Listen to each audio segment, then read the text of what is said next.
أشهد أن لا إله إلا الله وحده لا شريك له وأشهد أن محمدا عبده ورسوله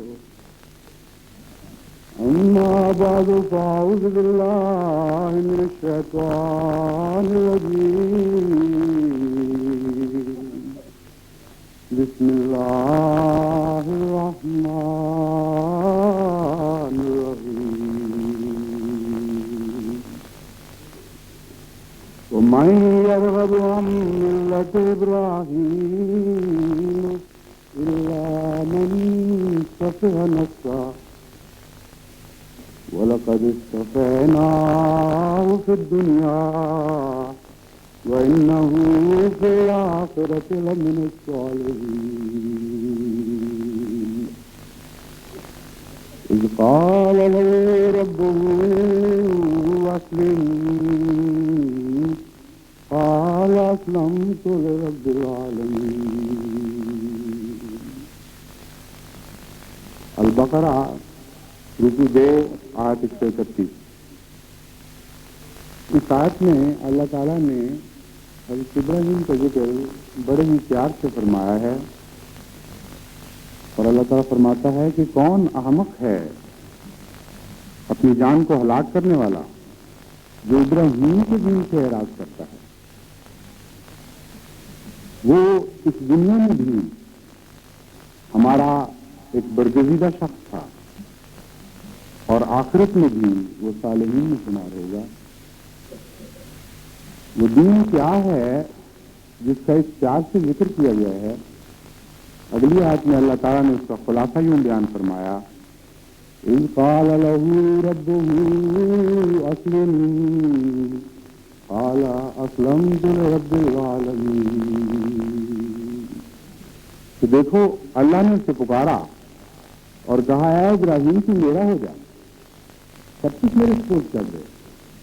ابراہیم نے عرض کیا ہے آقا میں تو تیرا ہی ہوں, میرا سب کچھ پہلے ہی تیرے سپورٹ ہے.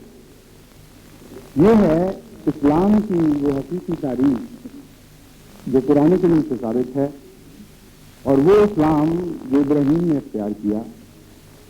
لیکن یہ صرف زبانی اس کا دعویٰ نہ تھا, محض یہ کہہ دینے تھے کہ میرا سب کچھ ہے آقا تیرا ہو چکا, سب کچھ اس کا نہیں ہو جاتا, آزمائشوں میں سے گزارا جاتا ہے, بڑے بڑے اصطلاح آتے ہیں, امتحان درپیش ہوتے ہیں, پھر جو اس کا ہے جو حقیقی خدا کا ہے وہ چھن کر اور آپ اطلاعوں سے نکل کر اور صاف ستھرا ہو کر اس کا ہو جاتا ہے. ان اطلاعوں کا ذکر قرآن کریم نے اسی سلسلے میں فرمایا کہ ابراہیم نے جب اسلام قبول کر لیا اور سارے کے سارا اپنے رب کا ہو گیا تو اس کے بعد اس پر کیا گزری؟ فرمایا قالوا حرقوا وانصروا آلهتكم إن كنتم فاعلين قلنا يا نار كوني بردا وسلاما على إبراهيم. اس اسلام کی سزا ابراہیم کو یہ دی گئی. لوگوں نے شور مچا دیا, ہر روز میں وہ آگ بھڑکاؤ اور ابراہیم کو اس میں پھینک دو. ونسروا آلهتکم, اور اپنے معبودوں کی فکر کرو, ان کی مدد کرو اگر تم کچھ کر رہنے والے ہو, ورنہ ابراہیم کے دن سے کھا جائے گا. ہم نے اس کے مقابل پر یہ فرمایا قلنا یا نار کونی بردا وسلاما علی ابراہیم, اے آگ کی میری بندی ہے, ابراہیم اور اس کے ماننے والوں کو کچھ نہیں کہہ سکتی.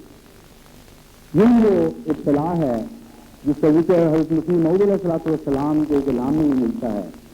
آپ فرماتے ہیں اللہ تعالیٰ نے مجھے فرمایا کہ آگ سے ہمیں مت ڈراؤ, آگ ہماری غلام بلکہ ہمارے غلاموں کی بھی غلام ہے. پھر ایک اور اطلاع کا ذکر ہے. فرمایا بعض اطلاع کے مومنوں پر ایسے آتے ہیں جو دشمنوں پر وارد کرتا ہے, بعض ایسے ہیں جو اس کے تقاضے سے خود بخود پیدا ہوتے ہیں.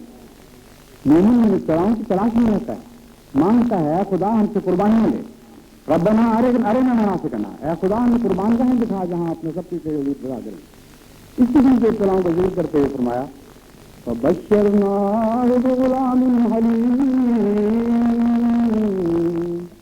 فلما بلغ معه السعي قال يا بني إني أرى في المنام أني أذبحك فانظر ماذا ترى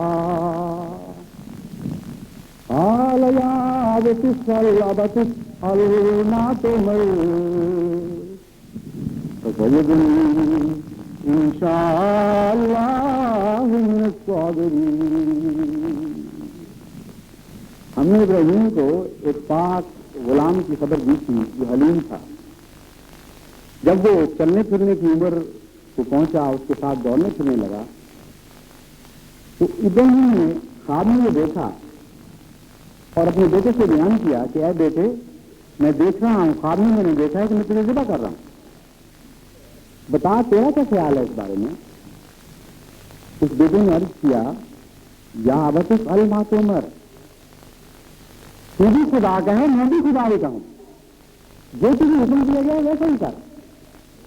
تو سیدنا انشاءاللہ من الصابرین، تو یقیناً مجھے صبر کرنے والوں میں سے پائے گا.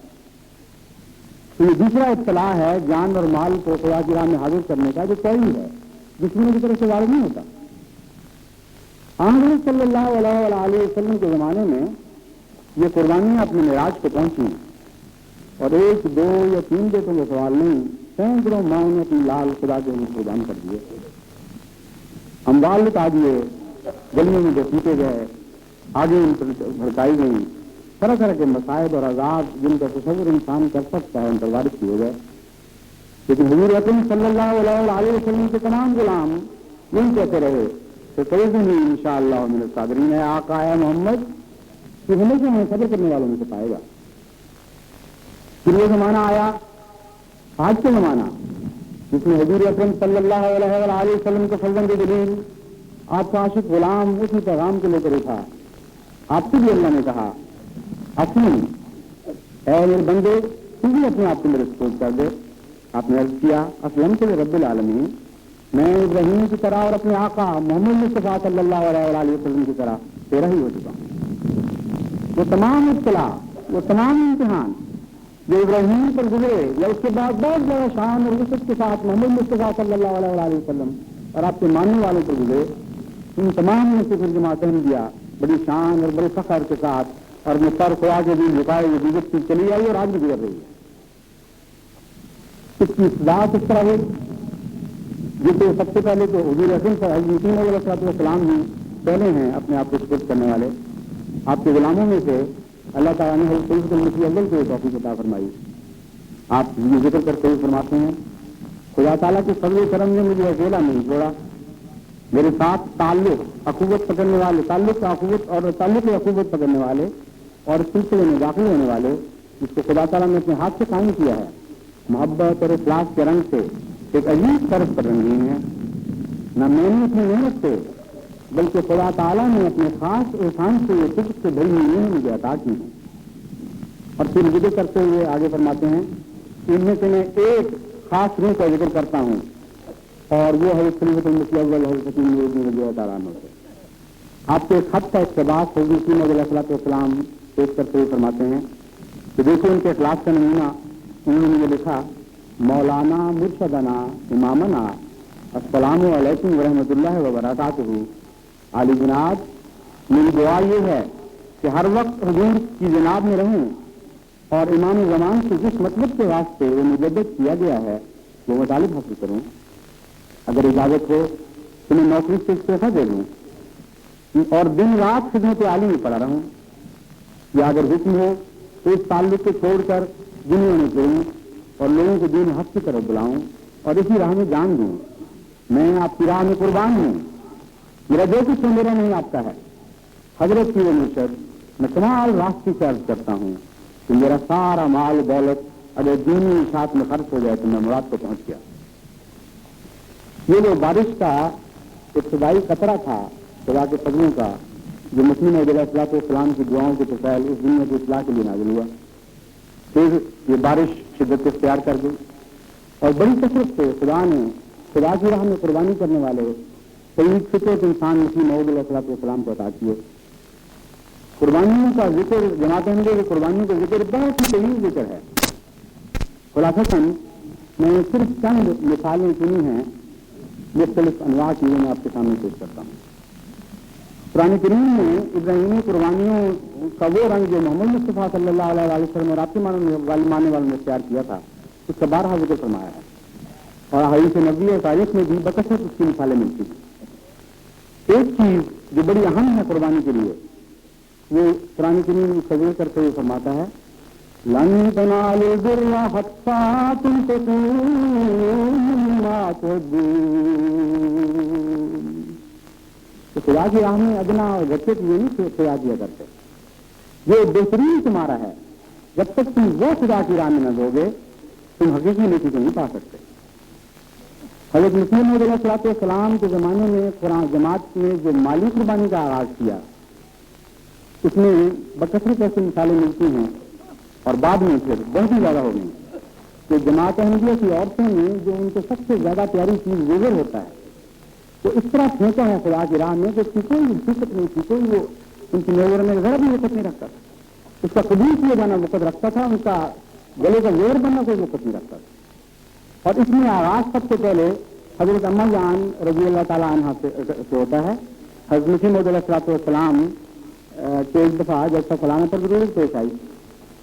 آج کل تو لاکھوں مہمان کھاتے ہیں اور جماعت کو پتہ بھی نہیں لگتا، اس سے بھی زیادہ آئیں تب بھی جماعت برداشت کر سکتی ہے. وہ ابتدائی دور ایسا تھا کہ ایک موقع پر جلسہ سالانہ کے مہمان آئے اور ان کے لیے سالن کے پیسے نہیں تھے. حضرت میر ناصر نواب نے عرض کیا حضور سے کہ حضور کیا کیا جائے، سالن کے پیسے نہیں ہیں. آپ نے فرمایا کہ اماں جان کی طرف کا ذکر کر کے کہ بیوی صاحبہ سے جا کر ان کا زیور لے آئے فروخت کر کے پیسے وہ انتظام کرو. کیونکہ وہ زیور پہلا جو خدا کی راہ میں سزا کیا جائے اس دور میں وہ حضرت اماں جان کا تھا.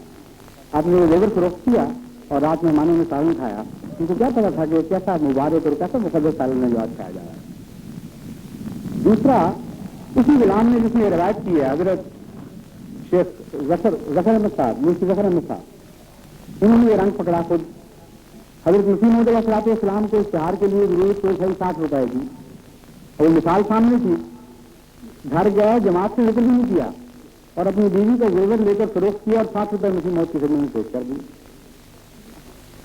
حضرت خلیفۃ المسیح ثانی نے اسی مثال کو زندہ کرتے ہوئے اپنے گھر میں بھی جاری فرمایا اور پھر جماعت میں تو ایک کثرت سے مثالیں پھیل گئیں کہ ان کا ذکر ہو ہی نہیں سکتا تقریر کے ساتھ. اخبار الفضل جاری کرنا تھا، آج جو آپ پڑھتے ہیں بڑی شوق اور محبت کے ساتھ. کوئی پیسہ پاس نہیں تھا، کوئی مددگار ایسا نہیں تھا جو اتنی رقم خرچ کر سکے. اپنی پہلی حرم حضرت سیدہ ام ناصر رضی اللہ تعالیٰ عنہ کے پاس گئے اور ان کا جو کچھ زیور تھا، یہاں تک کہ اپنی بچی ناصرہ دینے کے لیے جو انہوں نے زیور رکھا ہوا تھا وہ بھی انہوں نے دے دیا اور سارے کا سارا فروخت کر کے آپ نے الفضل کو جاری کیا. حضرت مسیح ثانی سے فرماتے ہیں کہ ہمیشہ مجھے یہ قربانی یاد رہتی ہے اور میرے دل میں ہمیشہ ان کا بڑا بھاری احترام رہتا ہے اس قربانی کی وجہ سے کہ جماعت کی کوئی نشان ضرورت کو پورا کیا جو قیامت تک کے لیے دوست میں قائم رکھتی ہے. اب یہ تو میں چند ابتدائی ذکر. اب سنیے ساری جماعت کی عورتیں کس طرح اسلام میں اپنی جانیں زیور ادا کر رہی ہیں. مسجد بننے کی تحریک ہوئی. حضرت خلیفۃ المسیح ثانی اس کو ذکر کرتے ہوئے فرماتے ہیں قادیان سے باہر کے خاص چندوں میں سے سب سے اول نمبر پر کپتان عبد الکریم صاحب ہیں، سابق کمانڈر ان چیف ہیں. یہ ان کی اہلیت ہے چندہ جنہوں نے اپنا کل زیور اور اعلیٰ کپڑے قیمتی خدا کی راہ میں دے دیے. 1,500 روپیہ بنا. یہ دے کر انہوں نے ایک نیک مثال قائم کی ہے. اسی قسم کے اخلاص کی دوسری مثال چودھری محمد حسین صاحب صدر قانون جو سیالکوٹ کے خاندان کی ہے. ان کی بیوی بھاوج بہو نے اپنے زیورات قریباً سب کے سب اس چندے میں دے دیے جن کی قیمت اندازاً 2,000 روپئے تک پہنچی. تیسری مثال اسی قسم کے اخلاق کے نمونہ کی ایک ابراہیم صاحب کی صاحبزادی کی ہے. اس مخلص بہن نے اپنے کل زیورات جو اندازاً 1,000 روپئے کی قیمت کے ہوں گے چندے میں دے دیے. چوتھی مثال اعلیٰ درجے کے اخلاق کی خان بہادر محمد علی خان صاحب اسسٹنٹ پولیٹیکل آفیسر چکدڑا کی ہے. ان کی اہلیہ اور دختر نے اپنا زیور جس کی قیمت اندازاً 1,000 روپیہ سے زائد ہوگی اس چندہ میں دیا. خان بہادر صاحب کی اہلیہ نے تو اپنی مرحومہ دختر کا زیور بھی جو انہوں نے بطور یادگار رکھا ہوا تھا وہ بھی اس طرح میں ادا کر دیا. 5ویں مثال میں عبداللہ سنوری ریاست پٹیالہ کی بیوی اور بیٹی اور بہو کی ہے، جنہوں نے بہت محدود ذرائع آمد کے باوجود 200 روپے سے اوپر چندہ بصورت نقد اور زیور دے دیا۔ پھر آپ فرماتے ہیں کہ یہ بھی ایمان کی علامت ہے کہ کئی لوگ لکھ رہے ہیں کہ آپ دعا فرمائیں کہ میری بیوی چندہ دینے میں کمزوری نہ دکھا جائے۔ پھر بعض لکھ رہے ہیں کہ وفات یافتہ بیوی کی طرف سے بھی چندہ دینے کی اجازت دی جائے۔ غرض یہ ایسے نظارہ ہے جو اپنی نظیر نہیں رکھتا اور جس کا نمونہ صحابہ رضوان اللہ علیہ کے زمانہ میں ہی پایا جاتا تھا۔ حضرت منشی امام الدین صاحب ابتدائی صحابہ میں سے تھے۔ جب مسجد فضل لندن کی تحریک ہوئی تو ان کی بیوی نے صرف ایک زیور والدہ مرحومہ کی نشانی کے طور پر جو رکھا ہوا تھا وہ رکھ کر باقی سارا زیور اپنی کسی کو پیش کر دیا۔ پہلیا ڈاکٹر عبدالستار شاہ صاحب یہ لندن مسجد کے لیے 10 اشرفیاں دی۔ یہ اہلیہ ڈاکٹر عبدالستار صاحب مرحوم میری نانی تھی، اور مجھے یقین ہے کہ جو سب لوگ جو اپنے والدین کا یا دادوں کا یا نانی کا ذکر پڑھ رہے ہوں گے، سن رہے ہوں گے یا پڑھتے ہوں گے، ان کے فخر کی اصل وجہ یہ ہوگی یہ نہیں کہ وہ خاندان کتنا اونچا تھا، یہ نہیں کہ ان کے پاس اموال کتنے تھے، بلکہ ہمیشہ ملک کے لیے فخر کا معیار اب یہ بن جائے گا کہ ہماری نانی نے یہ دے دیا، ہماری دادی نے یہ دے دیا، ہمارے نانا نے یہ قربان کیا، ہمارے دادا نے یہ قربان کیا۔ تو یہ بھی فخر ہے کہ انہوں نے 10 اشرفیاں میری امی مرحومہ کی شادی کے لیے رکھی ہوئی تھی، وہ انہوں نے اس راہ میں قربان کر دی۔ حضرت مسلم موعود رضی اللہ تعالیٰ نے فرمایا مرد اور عورت اور بچے سب ایک خاص نشہ محبت میں چور نظر آتے ہیں۔ عورتوں کا یہ چندہ 2000 سے بڑھ گیا اور قریب ان سب کا سب وصول ہو گیا۔ کئی عورتوں نے اپنے زیور اتار دیے اور بہتوں نے ایک دفعہ چندہ دے کر پھر دوبارہ جیش آنے پر اپنے بچوں کی طرف سے چندہ دینا شروع کیا، پھر بھی دیش کو بچہ نہ دیکھ کر اپنے وفات یافتہ رشتے داروں کے نام پر چندہ دینا شروع کر دیا۔ یہ تو قادیان کے پورو جوار کا حال تھا۔ دور کی جماعتیں بھی خدا کے فضل سے نمونے دیکھ کر اسی طرح آگے بڑھیں۔ میں چند مثالیں پیش کر رہا ہوں، سینکڑوں ہزاروں مثالیں ہیں جن میں سے صرف چند اختیار کی گئی۔ ڈاکٹر شفیع احمد صاحب موقف دہلی ایڈیٹر روزنامہ اتفاق لکھتے ہیں دلی میں، کس کیفیت سے عورتوں نے قربانیاں دی ہیں وہ اندازہ کیجیے۔ جمعہ کی نماز جماعت دہلی خاکسار کے دفتر میں پڑتی ہے جو لبے سڑک واقع ہے۔ گزشتہ جمعہ کو خطیب نے حضرت اقدس کا خطبہ جو الفضل میں چھپا سنایا۔ یہاں سوائے میری اہلیہ کے باقی تمام مرد تھے اور میں یہ سوچ رہا تھا کہ بعد نماز بیگم سے کہوں کہ مسجد کے لیے اپنی تعویذ دے دیں، یہ پاؤں کا زیور ہوتا ہے۔ اتنی میں دروازے کی کھٹکھٹاہٹ میرے کان میں آئی اور میں گھر میں گیا جہاں مصلی پر بیٹھی ہوئی خطبہ سن رہی تھی۔ ان کی آنکھوں سے آنسو جاری تھے، کچھ بات نہیں کی اور پاؤں کا نہیں اپنے گلے کا زیور اتار کر میرے سپرد کر دیا کہ جاؤ اور بیچ کو خدا کی راہ میں دے دو۔ مردوں کی قربانیاں بھی کسی سے پیچھے نہیں تھیں، وہ میدان جہاد میں جو دی ہیں اس کا بعد میں ذکر آئے گا، لیکن مالی قربانی میں مرد کسی سے پیچھے نہیں رہے تھے۔ ان میں ایسے بھی تھے جو نہایت ہی کمزور حالت میں تھے، جن کے پاس کچھ بھی نہیں تھا دینے کے لیے، یا بہت بڑا اندوختہ تھا، وہ سب انہوں نے خدا کی راہ میں خدا کر دیا۔ قرآن کریم ایسے لوگوں کا ذکر کرتے ہوئے فرماتا ہے وَيَسْرُونَ عَلَىٰ أَنفُسِهِمْ وَلَوْ كَانَ بِهِمْ خَصَاصَةٌ۔ میرے بندوں کا یہ حال ہے کہ صرف یہ نہیں کہ ہم کو خدا کی راہ میں دیتے ہیں، زیور والے نہیں صرف قربانیاں کرتے، جن کے پاس کچھ بھی نہیں ہوتا وہ بھی جو کچھ بھی حاصل کر سکتے ہیں وہ پیش کر دیتے ہیں خدا کی راہ میں۔ حضرت خلیفۃ المسیح ایسے لوگوں کو ذکر کرتے ہوئے فرماتے ہیں ایسے لوگوں نے اس میں حصہ لیا ہے کہ دیکھ کر حیرت ہوتی ہے۔ ایک خاصی تعداد ایسے لوگوں کی ہے جنہوں نے اپنی حیثیت اور طاقت سے زیادہ حصہ لیا ہے۔ بعض لوگ تو ایسے ہیں جنہوں نے اپنا سارا اندوختہ دے دیا ہے، بعض ایسے ہیں جن کی 4-4 5-5 ماہ کی آمدنیاں ہیں اور انہوں نے کمیٹیاں ڈال کر اس میں حصہ لیا یا کوئی جائیداد فروخت کر کے جو کچھ جمع کیا ہوا تھا وہ سب کا سب خدا کی راہ میں دے دیا۔ فرماتے ہیں بعض مخلوق ایسے بھی تھے جنہوں نے اپنا سارے کا سارا اندوختہ دے دیا تھا۔ ایک نے لکھا کہ دوسرے سال میں نے شرم کی وجہ سے بتایا نہیں تھا، میں نے اپنی کچھ اشیاء بیچ کر چندہ دیا تھا، پھر تیسرے سال سارے کا سارا مال جو کچھ بچا تھا بیچ کر چندہ دے چکا ہوں۔ ہمارے سیال پیٹ کے ایک دوست مزدور ہوتے تھے اس زمانے میں، یہاں آج پیٹ کے پیچھے پیٹ پر بیٹھے ہوئے بھی ملاقات ہوئی ہے۔ مزدوری کرتے تھے، اتفاق سے مہینہ بھر کے اوپر ان کو مزدوری نہیں ملی تھی، تحریک وزیر کا جب آغاز ہوا اور انہوں نے دیکھا لوگ اس طرح قربانیاں کر رہے ہیں، اس میں اتفاق سے اس سے ذرا پہلے ان کو 12 دن مزدوری ملی تھی اور 30 روپے کلو ہوئے تھے. دل چاہتا تھا، دوسرے گھر میں فاقے اور کمزوری کی حالت تھی. آخر انہوں نے یہ کہا اپنے دل پر جبر کر کے کہ میں یہ سمجھوں گا کہ میں 10 دن پہلے نہیں ہوا تھا اور پہلے 10 دن کی مزدوری میں خدا کی راہ میں دے دیتا.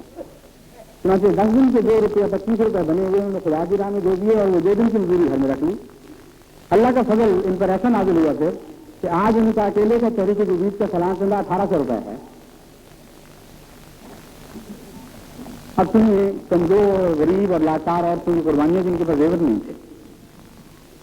اور خلیفہ مسیح فرماتے ہیں نا، یہ تو خلیفہ مسیح کی تحریر نہیں ہے، تاریخ سے دی گئی ہے.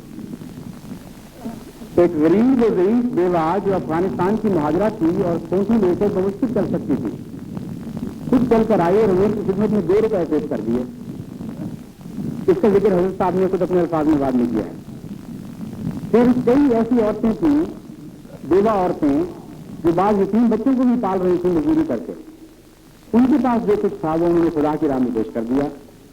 ایک عورت کے پاس تھوڑا سا زیور تھا، وہ اس نے دیا، پھر تسلی نہ ہوئی، دوبارہ گھر گئی، جو برتن تھے وہ لے آئے، روز ہی حاضر کر دیے. اس کے خاوند نے کہا تو زیورات دے چکی ہے، یہی کافی ہیں. اس نے کہا خدا کی قسم میرے دل میں اتنا جوش ہے کہ بس چلے کہ تجھے بھی روز کر سب کچھ خدا کی راہ میں دے دوں. یہ وہ کیفیت تھی غربا عورتوں کی. دل ٹھنڈے نہیں ہوتے تھے، دیتے چلے جاتے تھے، برتن دے دیے لیکن تسلی نہیں ہوئی. کہا خدا کی قسم اے خامن میں تجھے بھی لیٹ کر میں جو کچھ ہے خدا کی راہ میں دینے کے لیے تیار. ایک غریب بھاگلپوری عورت تھی، 2 بکریاں تھی صرف اس کے پاس. 2 بکریاں ہانکتی ہوئی حضرت خلیفۃ المسیح کی خدمت میں پہنچی کہ حضور یہ 2 بکریاں ہیں، ان کو قبول کر لیں. ایک پٹھان عورت جو نہایت ضعیف ہے، حضرت خلیفۃ المسیح لکھتے ہیں چلتے وقت بالکل 5 قدم رکھ کر چلتی ہے، میرے پاس آئی اور اس نے 2 روپے میرے ہاتھ پر رکھ دیے. اس کی زبان پشتو ہے، اردو کے چند الفاظ ہی بول سکتی ہے. اپنی ٹوٹی پھوٹی زبان میں اپنے ایک ایک کپڑے کو ہاتھ لگا کر کہا کہ یہ دوپٹہ دفتر کا ہے، یعنی بیت المال نے مجھے سب کو نہیں دیا ہے. یہ پاجامہ دفتر کا ہے، یہ جوتی دفتر کی ہے، میرا قرآن بھی دفتر کا ہے، میرے پاس کچھ نہیں ہے، میری ہر چیز بیت المال سے مجھے ملی ہے. یہ 2 روپے جو میرا سرمایہ ہے آج ہے، میں حضور کی خدمت میں پیش کرتی ہوں، اسے قبول فرمائے. حضرت صاحب فرماتے ہیں اس کا ایک لفظ ایک طرف میرے دل پر مستر کا کام کر رہا تھا، دوسری طرف میرا دل اس موسم کے انسان کو یاد کر کے جس نے ایک مردہ قوم میں سے ایسی زندہ اور سرسبزی میں پیدا کر دی شکر و امتنان کے جذبات سے لبریز ہو رہا تھا. اور میرے اندر سے یہ آواز آ رہی تھی کہ خدایا تیرا یہ مسیح کس شان کا تھا جس نے ان پٹھانوں کی جو دوسروں کا مال لوٹ لیے کرتے تھے اس طرح کا ہے پلٹ دی کہ وہ تیرے دین کے لیے اپنی ملک اور اپنے عزیز اور اپنے مال قربان کر دینے کو نعمت تصور کرتے ہیں.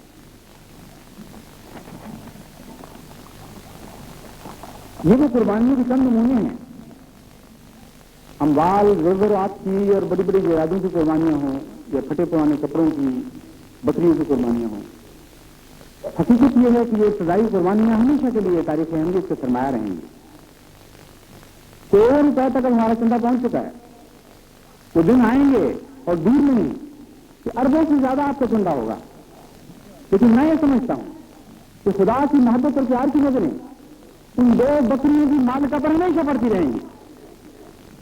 اس غریب پٹھانی تو خدا کا پیار ہمیشہ اس چیز کو نوازتا رہے گا اور اس کے مقابلے پر ان کروڑوں اور اربوں کی کوئی حیثیت نہیں ہوگی. جس کو جو کچھ تھا وہ صدقے میں تھا، اس میں بھی جو کچھ اس نے بتایا وہ خدا کے حضور پیش کر دیا.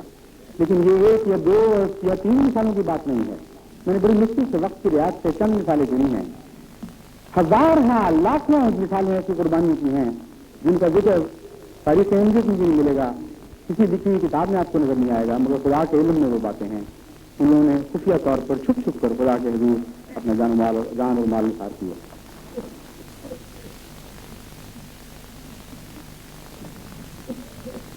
اب میں آپ سے گزارش کرتا ہوں کہ جانی قربانی کے لیے حضرت خلیفۃ المسیح ثانی نے لوگوں کو بلایا، مالی قربانی کے لیے بلایا اور اس کے لیے ایک پس منظر پیدا کیا.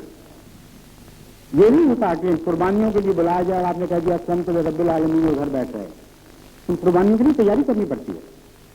آپ فرماتے ہیں بہت سے لوگ نیکیوں سے اس لیے محروم رہ جاتے ہیں کہ وہ ماحول پیدا نہیں کر سکتے، وہ صرف یہ سمجھتے ہیں کہ ہم نے جب کہا کہ قربانی کریں گے تو کر لیں گے، حالانکہ یہ صحیح نہیں۔ مجھے ہزاروں لوگوں نے لکھا ہے کہ ہم قربانی کے لیے تیار ہیں، اور جنہوں نے نہیں لکھا وہ بھی اس انتظار میں ہے کہ تین شاہ ہو تو ہم سب کچھ حد تک شامل ہو جائیں۔ مگر میں بتاتا ہوں کہ کوئی قربانی کام نہیں دے سکتی جب تک اس کے لیے ماحول پیدا نہ کیا جائے۔ یہ کہنا آسان ہے کہ ہمارا مال سلسلے کا ہے، مگر جب ہر شخص کو کچھ روپیہ کھانے پر اور کچھ لباس پر اور کچھ مکان کی حفاظت یا کرایہ پر کچھ علاج پر خرچ کرنا پڑتا ہے اور اس کے پاس کچھ نہیں بچتا، تو اس صورت میں سے کہنا کیا معنی رکھتا ہے کہ میرا سب مال حاضر ہے؟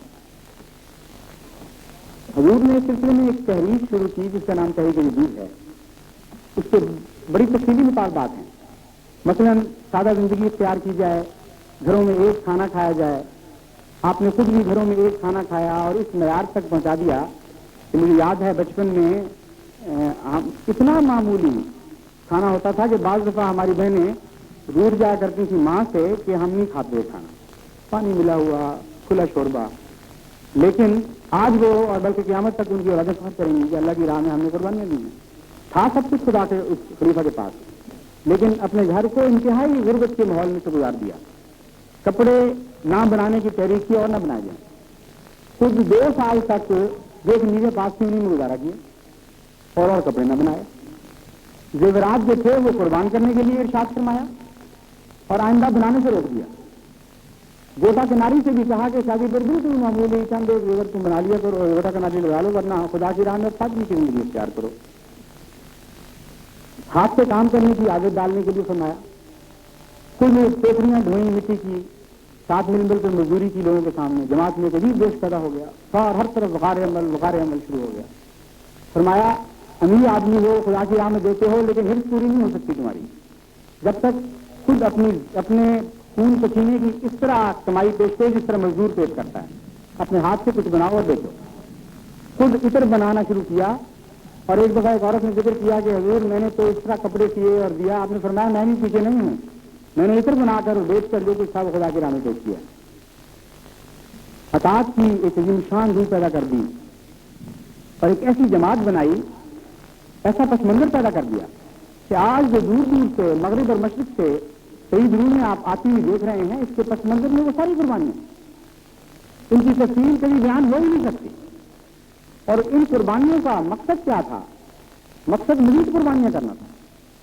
یہ نہیں تھا کہ اپنی ذات میں ہی قربانیاں تھیں، منتہا نہیں تھی، یہ وہ ذریعہ تھی، وہ سواریاں تھیں جن پر چڑھ کر بھی مجاہدین اسلام میں جا کر اپنی جانیں خدا کی راہ میں پیش کرنی تھی۔ آپ کو اس قدر شوق تھا خدا کی راہ میں جماعت کا ہر فرد شامل ہو جائے کہ آپ کو خیال آیا کہ بعض لولے لنگڑے بیمار بیچارے وہ شامل نہیں ہو سکتے کسی کام میں، حسرت کرتے ہوں گے کہ خدا ہمیں بھی توفیق دے، ان کو بھی آپ نے خوشخبری دی۔ آپ نے فرمایا بس وہ لولے لنگڑے اور اپاہج جو دوسروں کے کھلانے سے کھاتے ہیں، جو دوسروں کی امداد سے پیشاب یا پخانا کرتے ہیں، اور وہ بیمار اور مریض چرپائیوں پر پڑے ہیں اور کہتے ہیں کہ کاش ہمیں بھی طاقت ہوتی اور ہمیں بھی پیٹ ہوتی، ہم اس وقت دین کی خدمت کرتے، ان سے میں کہتا ہوں کہ ان کے لیے بھی خدا تعالیٰ نے دین کی خدمت کا موقع پیدا کر دیا ہے۔ وہ اپنی دعاؤں کے ذریعے خدا تعالیٰ کا دروازہ کھٹکھٹائیں اور چرپائیوں پر بڑے بڑے خدا کا عرش لائیں تاکہ کامیابی اور فتح مندی نصیب ہو۔ وہ گریہ ازاری کرنے والے آج بھی جماعت میں موجود ہیں، لوگوں کو نظر نہیں آتے، لیکن بیمار پہاڑ لولے انگڑے بستروں پر پڑے راتوں کو کروٹیں بدل بدل کے خدا کے حضور دعا کرتے ہیں کہ اے آقا تیرے محمد مصطفیٰ صلی اللہ علیہ وسلم کا دین دنیا میں پھیلے۔ اس روح کو دیتے ہوئے ایک سکھ مصنف نے جماعت احمدیہ کا ذکر کیا اور بڑا خراج عقیدت پیش کیا۔ وہ کہتا ہے ترک خواہشات کی اسپرٹ ان کے خلیفہ نے جس تدبر اور دانائی سے ان کے اندر پھونک دی ہے وہ قابل 100,000 توقین و آفرین ہے، اور ہندوستان میں آج صرف ایک خلیفہ قادیانی ہے جو سر بلند کر کے کہہ سکتا ہے کہ اس کے لاکھوں مریض ایسے موجود ہیں جو اس کے حکم کی تعمیل کے لیے حاضر ہیں، اور احمدی نہایت فخر سے کہتے ہیں کہ ان کا خلیفہ نہایت معاملہ فہم، دور اندیش اور ہمدرد بزرگ ہے۔ تو سکھ کی نظر تو ہندوستان تک پڑی ہے، لیکن حقیقت یہ ہے کہ ساری دنیا میں کوئی جماعت فخر کے ساتھ ان قربانیوں کو پیش نہیں کر سکتی جو جماعت احمدیہ نے حضرت امام جماعت احمدیہ کے اطاعت پر پیش کی اور پیش کرتی چلی جا رہی ہیں.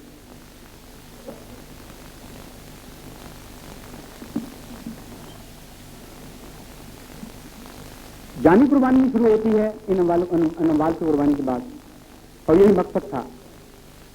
اس سلسلے میں خلیفۃ المسیح نے لوگوں کو اپنی طرف بلایا.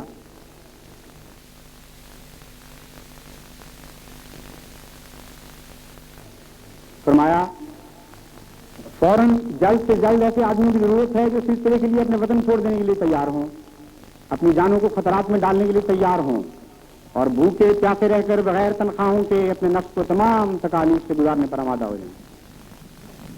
پھر فرمایا اگر اس قسم کے لوگ سلسلہ احمدیہ میں پیدا ہو جائیں تو ہماری فتح یقینی اور قطعی ہے، کیونکہ اس وقت یہ سوال ہی نہیں ہوگا کہ ان کو سلسلہ کی طرف سے ملتا کیا ہے، بلکہ وہ خدا کے دین کی اشاعت کے لیے دیوانہ وار نکل کھڑے ہوں گے اور ہر قربانی کے لیے شرح صدر سے تیار ہوں گے. انہیں اگر پہاڑوں کی چوٹی سے اپنے آپ کو گرانے کے لیے کہا جائے گا تو ہر پہاڑ پر سے گرنے کے لیے تیار ہو جائیں گے. انہیں اگر سمندر میں چھلانگ لگانے کے لیے کہا جائے گا تو وہ سمندر میں چھلانگ لگانے کے لیے تیار ہو جائیں گے. ایسے لوگ خدا نے آپ کو عطا کیے، ایسے جنہوں نے اپنی ساری زندگیاں خدا کی راہ میں پیش کر دی، جن کو سلسلے نے ہمیشہ کے لیے اپنے تحویل میں لے لیا. ایسے بھی تھے شروع میں جو آج خود نکل کھڑے ہوئے اس تحریک کو سن کر. ان کا ذکر کرتے ہوئے بڑے پیار سے حضرت خلیفۃ المسیح ثانی نے کئی جگہ مختلف خطبات میں ان کا تذکرہ کیا ہے. ان میں سے ایک ولی داد خان تھے. افغانستان کی سنگلاخ زمین میں جہاں پہلے بھی احمدیت عظیم شہادت کا خون چکھ چکی تھی، یہ وہاں نکل کھڑے ہوئے.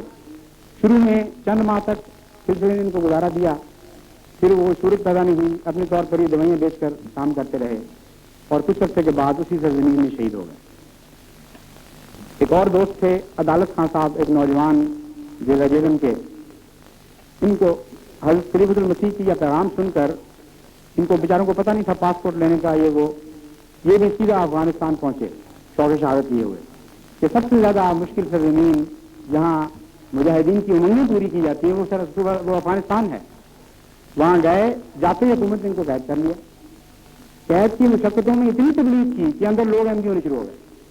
نتیجہ حکومت نے تنگ آ کر ان کو دوبارہ ہندوستان کی سرحد میں دھکیل دیا. واپس آتے ہی ایک اور نوجوان کو تیار کیا، کہا آؤ ہم اب چین چلتے ہیں. ترکستان کی طرف نکل کھڑے ہوتے ہیں اور کشمیر کے رستے ان کو لے گئے. وہ تعلیم یافتہ تھے، وہ محمد رفیق ان کا نام تھا. انہوں نے تو پاسپورٹ وغیرہ بنوا لیا، ان کے پاس کچھ نہیں تھا. یہ کشمیر کی سرحد سے جب گزرنے لگے تو پھر پکڑے گئے، واپس دھکیل دیے گئے. کشمیر میں بیٹھ کر انتظار کرنے لگے کہ جب باؤ لگے گا میں چلا جاؤں گا. نمونیا ہوا. اخلاص کا یہ عالم تھا کہ جماعت کو کہا کہ اگر تم چاہتے ہو کہ میں بچ جاؤں تو کوئی غیر احمدی موالا کرنے والا اٹھا لاؤ. میں احمدی کی صداقت اس سے موالا کروں گا اور کبھی ہو نہیں سکتا کہ میں مر جاؤں. چنانچہ موالا کرنے والا تو کوئی نہیں ملا، لیکن اللہ تعالیٰ نے اس اخلاص کو قبول کرتے ہوئے ان کو بچا لیا. پھر دوبارہ بیمار ہوئے، ڈبل نمونیا اچانک ہوا. سرحد پر بار بار جا کے کوشش کیا کرتے تھے اور وہیں شہید ہو گئے. اس قسم کے نوجوان ایک دو نہیں بیسوں ہیں جو نکل کھڑے ہوئے، خدا کی راہ میں بڑی تکلیفیں اٹھائیں. پھر وہ آگے آئے جنہوں نے ساری زندگیاں بلا چون و چرا خدا کے حضور پیش کر دیں.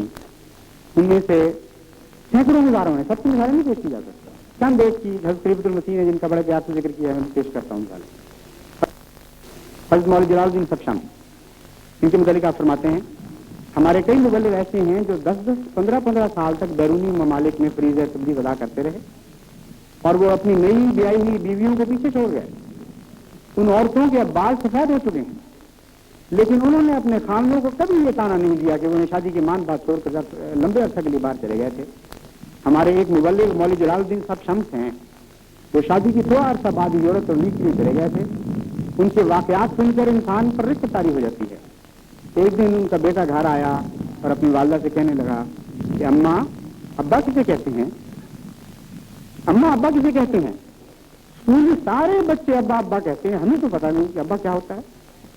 کیونکہ وہ بچے 3-4 سال کے تھے جبکہ مولوی حضرت مولانا جلال الدین صاحب شمس انہیں چھوڑ کر چلے گئے اور اس وقت واپس آئے جب وہ جوان ہو چکے تھے اور بیوی بوڑھی ہو چکی تھی. مولوی نذیر احمد صاحب مبشر ان کا ذکر کرتے ہوئے فرماتے ہیں آج کل گولڈ کوسٹ میں کام کر رہے ہیں. جماعتیں پہلے سے قائم ہیں مگر وہ اکیلے کئی ہزار کی جماعت کو سنبھالے ہوئے ہیں. ان کی قربانی اس لحاظ سے بھی خصوصیت رکھتی ہے کہ وہ آنرری طور پر کام کر رہے ہیں، جماعت ان کی کوئی مدد نہیں کرتی. وہ بھی 7-8 سال سے اپنے عزیزوں اور رشتہ داروں سے جدا ہیں، بلکہ تبلیغ پر جانے کی وجہ سے وہ اپنی منقوہ بیوی کا رخصانہ بھی نہیں لے سکے. نکاح ہوا ہے، رخصانے سے پہلے حکم آیا کہ چلے جاؤ اور اس کے نکل کھڑے ہوئے. حکیم فضل الرحمان صاحب آپ کے متعلق فرماتے ہیں خلیفہ المسیح ثانی 9 سال سے تبلیغ کے لیے گئے ہوئے ہیں.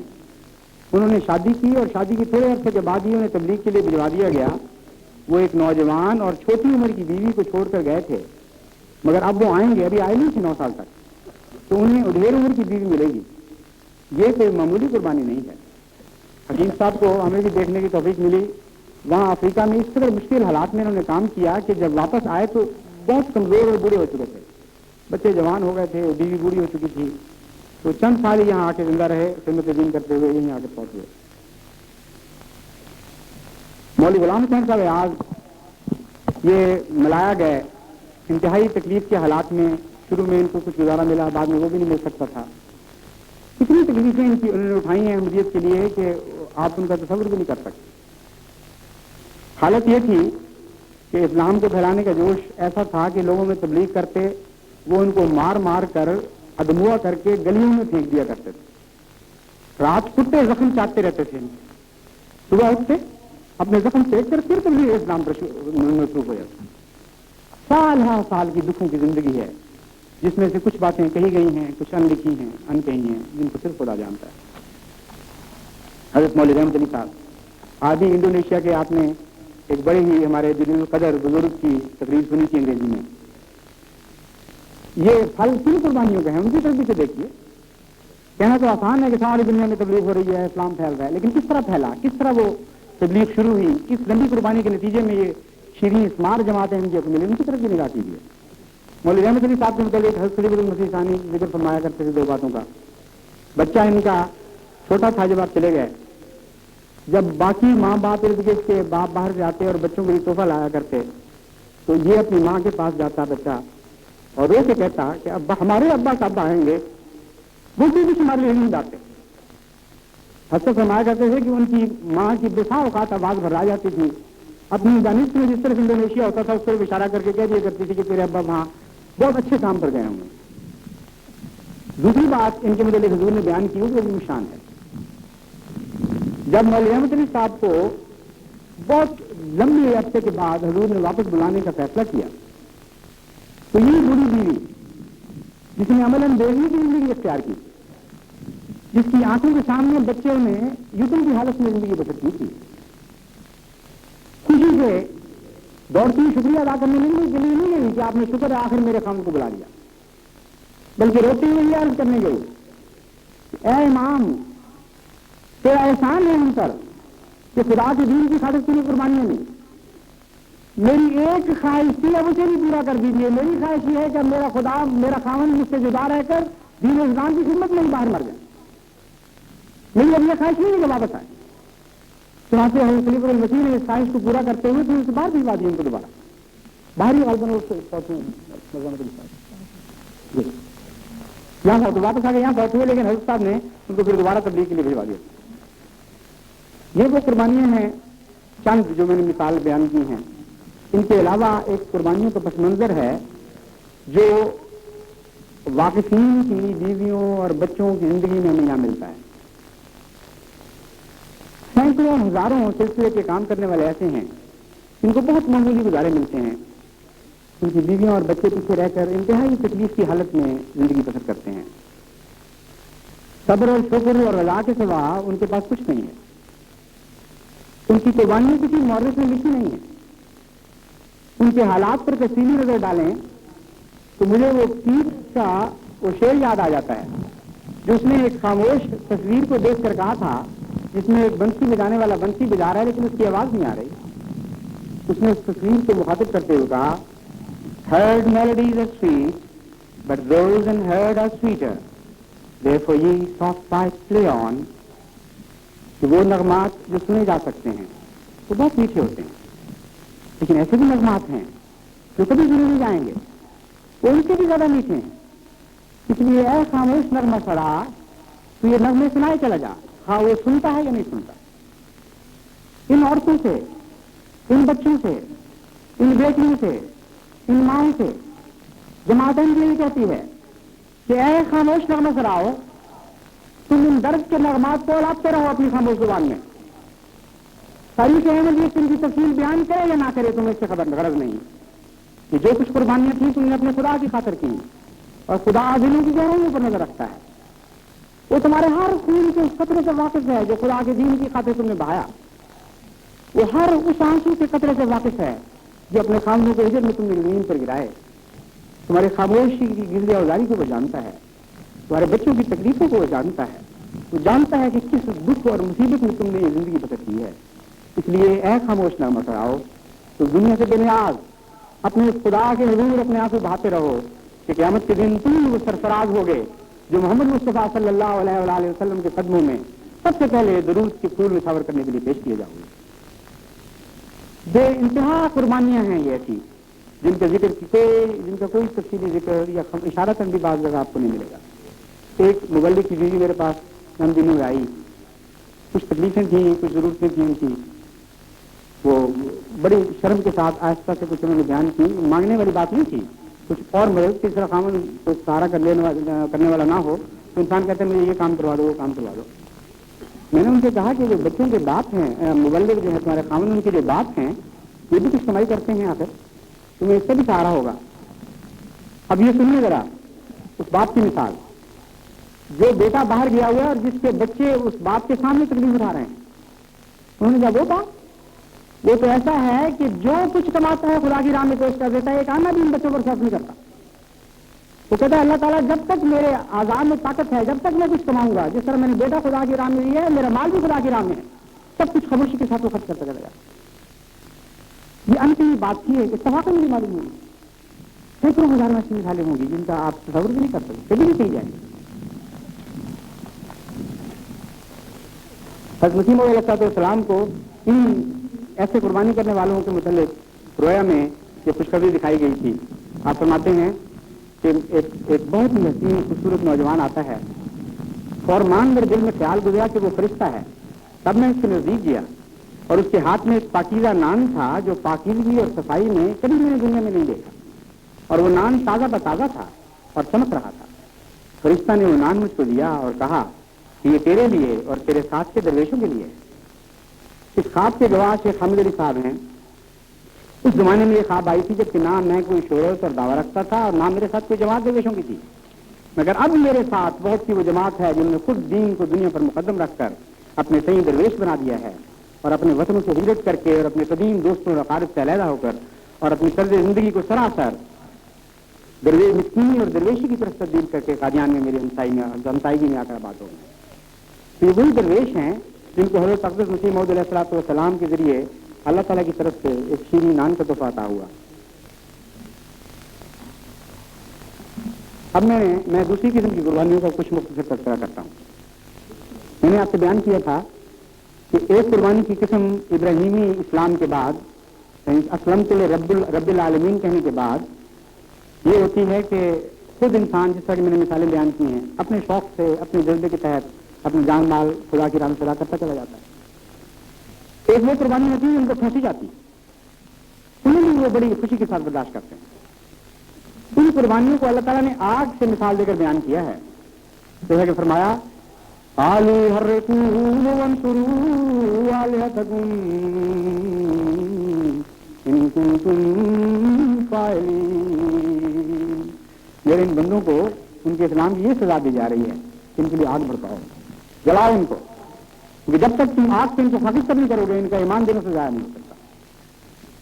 ان لوگوں کے متعلق جو مختلف ادوار ہیں وہ بڑی تفصیل سے قرآن میں بیان ہوئے ہیں کہ کس قسم کی تکلیفوں میں سے گزرتے ہیں. آگ کی طرف جب لے جایا جاتا ہے، کبھی ان کی گرمی ابتدا میں ان کو پہنچتی ہے تو دھواں دیکھتے ہیں، آگ کا جلتا ہوا نظارہ دیکھتے ہیں، پھر آخر آگ میں ڈال بھی دیا جاتا ہے. ان کی مختلف اسٹیجز قربانیوں کی قرآن میں بھی بیان ہے اور حدیث میں کا ذکر ملتا ہے. ایک ابتدائی اسٹیج جس میں سے ساری جماعت گزرتی ہے، کوئی نہیں بچتا، وہ یہ ہے ان الذین اجرموا کانوا من الذین آمنوا یضحکون. وَإِذَا مَرُّوا بِهِمْ يَتَغَامَزُونَ وَإِذَا انقَلَبُوا إِلَىٰ أَهْلِهِمُ انقَلَبُوا فَكِهِينَ وَإِذَا رَأَوْهُمْ قَالُوا إِنَّ هَٰؤُلَاءِ لَضَالُّونَ کہ وہ لوگ جو جرم کیا کرتے تھے وہ میرے ان بندوں سے تمسخر کرتے تھے جو ایمان لے آئے. وَإِذَا مَرُّوا بِهِمْ يَتَغَامَزُونَ جب وہ ان کے پاس سے گزرتے تھے تو آنکھیں مارتے ہوئے گزرتے تھے. دیکھو یہ مرزائی کتا، یہ کافر، یہ ملت، یہ دجال پاگل ہو گیا ہے، کس کو قبول کر لیا.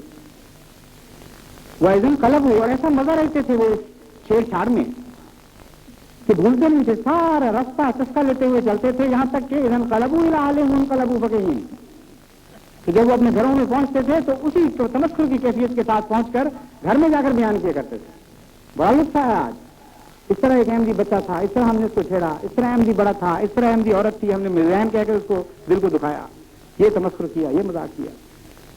وَإِذَا رَأَوْهُمْ قَالُوا إِنَّ هَٰؤُلَاءِ لَضَالُّونَ منہ بھر کر بڑی عالمانہ زبان میں کہتے ہیں جب وہ دیکھتے ہیں ان بندوں کو، إِنَّ هَٰؤُلَاءِ لَضَالُّونَ یہی گمراہ ہیں، یہی گمراہ ہیں. تو یہ ایک عمومی اصطلاح ہے آگ کی تیاری کا، اس میں ساری جماعت گزرتی ہے. کوئی ایک بھی خدا کا مومن بندہ یہ کہہ کر کہ میں اپنے رب پر اور وقت کے امام پر ایمان لے آیا اس سزا سے بچ نہیں سکتا. ایک احمدی بچہ بھی نہیں ہے جس نے اپنی زندگی میں کبھی اس قسم کا دکھ نہ اٹھایا ہوا. پھر یہ سزا جو ہے کچھ آگے بڑھتی ہے، بدن تک پہنچتی ہے، تمسخر جو ہے وہ کردار ثانی میں تبدیل ہونا شروع ہوتا ہے. اس قسم کا ایک واقعہ بڑا پیارا واقعہ ہے، حضرت مسیح موعود علیہ السلام کی زندگی میں ہمیں ملتا ہے. سیالکوٹ جب آپ تشریف لے گئے تو مولوی برہان الدین صاحب جو آپ کے بڑے مشہور بزرگ صحابی تھے آپ کے پیچھے پیچھے چل رہے تھے.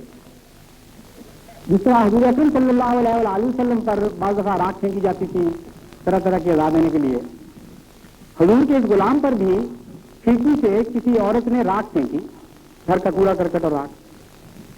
حضور تو آگے نکل گیا ہے، پیچھے مولوی برہان الدین کے ساری ان کے سر پر پڑی. سر اٹھا کے کہا پاوے مائے مائے مائے پا پاوے مائے پایا، اے اماں یہ راکھ بہت پیاری ہے، پھولوں سے بڑھ کر ہے، مجھے ڈالتی چلی جا ڈالتی چلی جا. یہ وہ جذبہ تھا جس کے ساتھ احمدیوں نے ان قربانیوں کو قبول کیا. سیالکوٹ میں جلسہ تھا، جلسے کے بعد مولوی برہان الدین سے باقی لوگوں سے ذرا بچھڑ کے ذرا الگ ہوئے، لوگوں نے پکڑ لیا ان کو. اور اس جو یہ خواہش تھی نا کہ خدا کی راہ میں مجھے اور اس قسم کی قربانیاں نصیب ہوں، وہ اللہ تعالیٰ نے پوری کر دی. نہیں پکڑ کر ان کے منہ میں گوبر گلی سے اٹھا کر ان کے منہ میں گوبر گھسیٹنا ڈالنا شروع کیا. اس کے جواب میں آپ نے جو کہا وہ یہ تھا، او برہانیہ اے نعمتاں کتوں نصیب، اللہ تیری شان. جس سے ابو ہریرہ نے کہا تھا بغے بغے ابو ہریرہ، کیا شان ہے ابو ہریرہ تیری. وہ شان تو کس طرح کی رومال کے نتیجے میں انہوں نے دیکھی تھی، یہ شان ایک گلی کے گوبر کے نتیجے میں مسیح موعود کا غلام دیکھ رہا تھا. کہاں 1400 سال 1300 سال کا عرصہ گزر گیا، صحابہ آئے اور خدا کی راہ میں قربانیاں پیش کر کے چلے گئے. نہ مسیح موعود آتے، نہ یہ نعمتیں ہمیں نصیب ہوتی کہ خدا کے رستے میں گوبر ہمارے منہ میں ڈالا جا رہا ہے. یہ وہ ایک معمولی سی مثال ہے. سینکڑوں ہزاروں ایسے تھے جو ان تکلیفوں میں سے گزر گئے. مقاتے ہوئے ان کے گھروں میں قید کر دیا گیا، چھوٹے بچوں کو عذاب دیا گیا. آج جو آپ تکلیفیں لے رہے ہیں کہ نئی بات نہیں ہے، تو آج کا زمانہ ان کے لیے مخصوص تو نہیں ہے. جس دن مسیح موعود کے غلاموں نے ساتھ مل کر یہ آواز دی تھی کہ ہاں ہم تیری راہ میں حاضر ہیں، جو کچھ تجھے حکم دیا گیا ہمارے ستکار، تو ہمیں صبر کرنے والوں میں سے پائے گا، اس دن سے ان کے صبر کا امتحان دیا جا رہا ہے. 1905 میں بریلی کے ہمارے ایک بزرگ تھے، انہوں نے اس زمانے میں ایک اشتہار شائع کیا، مجھے کچھ عرصہ پہلے لائبریری میں دیکھنے کا موقع ملا. کہتے ہیں سخت تپش کے دن ہیں، مئی جون جولائی کے مہینہ 3 مہینے ہو گئے ہیں، نہ پنکھا ہے، لیکن ہم ٹرین میں اس لیے نہیں سو سکتے کہ پتھراؤ کیا جا رہا ہے ہمارے اوپر، اور پتھراؤ کے نتیجے میں آج گرمی میں سوتے ہیں. خاص روزوں وغیرہ کو منع کر دیا گیا کہ وہ ہمارے گھروں میں داخل ہوں، اور بچے جو ہیں وہ اسکول جانے سے محروم ہیں. نکلتے ہیں گلیوں سے، پانی بند ہے. جب ہم دور سے کہیں سے پانی لانے کی کوشش کرتے ہیں، رستے میں محنت کے بعد لمبے عرصے کے بعد جب گھر پہنچنے لگتے ہیں تو بسا اوقات ایسا ہوتا ہے کہ ایک آدمی نے دیکھ لیا اور ہاتھ مار کے بالٹی ہاتھ سے گزارتا ہے، ترستے ہوئے بچے پانی کو پیچھے پیسے کے پیسے رہ جاتے ہیں۔ بس یہ وہ عظیم شان قربانیاں ہیں جو جماعت احمدیہ نے خدا اور اس کے دین کی خاطر کی۔ ابھی حال ہی میں جن مصائب میں سے جماعت ساری گزری ہے، آگ کا جو نظارہ آپ نے دیکھا اور جس طرح اللہ تعالیٰ نے اس میں آپ پر پڑھنے کی بارش کی بلا کر، وہ آپ کے سامنے ہے۔ لیکن ایک بات صرف کیا کہ میں اس تقریر کو ختم کرتا ہوں کہ اس کے نتیجے میں خدا نے اپنے فضلوں کی بے انتہا بارشیں برسائی ہیں، ان سب کا ذکر تو بہت تفصیلی ہے۔ تو اس بات کو ضرور رکھیے کہ واشنگٹن سے لے کر ماسکو تک اور لندن سے لے کر ٹوکیو تک کوئی ایک بھی ملک ایسا نہیں رہا جہاں اس مسیح موعود علیہ الصلوۃ والسلام کا پیغام نہ پہنچایا گیا۔ اس کے نتیجے ان کے ریڈیو، ان کے ٹیلی ویژن، ان کے اخبارات سارے وقت سے آپ کے درد کے تذکروں کے لیے نہیں، مسیح موعود کے پیغام کے لیے حیرت انگیز بات تصویر سے انہوں نے بڑی دیانت اور صداقت کے ساتھ مسیح موعود علیہ الصلوۃ والسلام کے پیغام کو ساری دنیا میں پھیلایا۔ مجھے اس پر وہ واقعہ یاد آ گیا کہ جب کسرا کے دربار میں ابو سفیان کو حاضر کیا گیا حضرت صلی اللہ علیہ وآلہ وسلم کے متعلق پوچھنے کے لیے، وہ ابھی مسلمان نہیں ہوا تھا، باہر نکلا تو اس نے کہا بڑی حسرت سے کہا کہ دیکھو مکے کا ایک یتیم، اس کی خبر کہاں سے کہاں پہنچ گئی ہے، آج کسرا کے دربار میں اس کی باتیں ہونے لگی۔ میں نے سوچا کہ مکے کے اس یتیم کے غلام کے غلاموں کی بات آج کہاں سے کہاں جا پہنچی ہے۔ سب دنیا کے درباروں میں ان کے تذکرے ہو رہے ہیں، کوئی دنیا کا ملک ایسا نہیں جو محبت اور پیار کے ساتھ ان کی قربانیوں کا ذکر نہیں کر رہا، اور کوئی دنیا کا ایسا ملک نہیں جو مسیح موعود علیہ الصلوۃ والسلام کا پیغام دنیا میں نہیں پھیلا۔ اللہم صلی علی محمد و علی آل محمد۔